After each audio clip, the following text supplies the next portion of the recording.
Hello, my name is Alex. Now I will talk about the best tip I heard from another lawyer, in this case, a judge.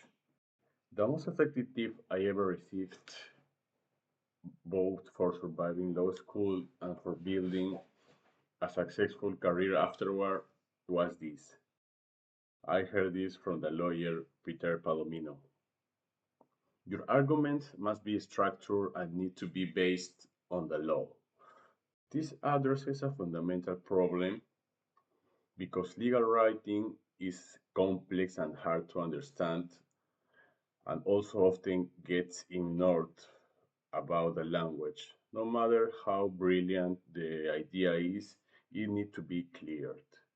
To put this in practice, you have to be consciously focused for your writing on the clarity of the argument and not trying to showing off your intelligence with a lot of words.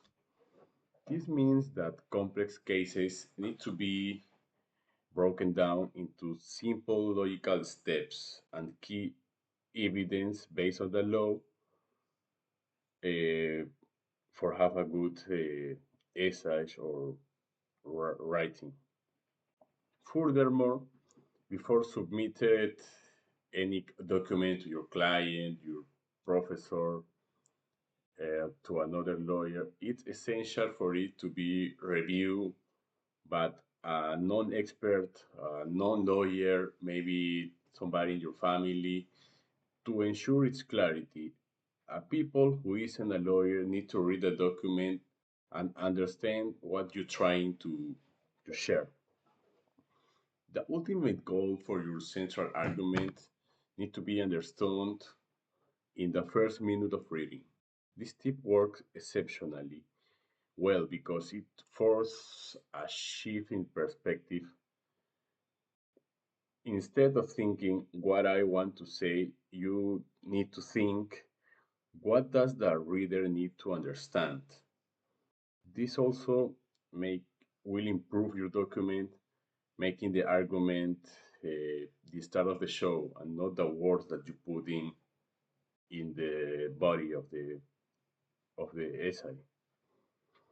This solves a big problem because when your essay or legal document are too complicated, the important points must be ignored. So what you have to do is need to focus on the reader.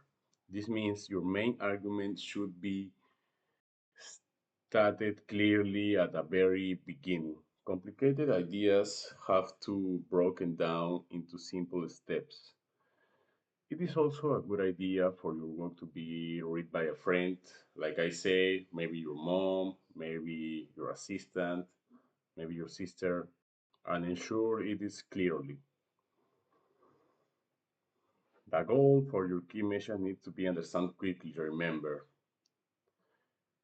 I can say these tips works incredibly well. A very good lawyer with 50 years of experience told me this, and I never will forget. It will follow this tip. Will you become a more persuasive and effective communicator, which is the most important skill for a lawyer can have.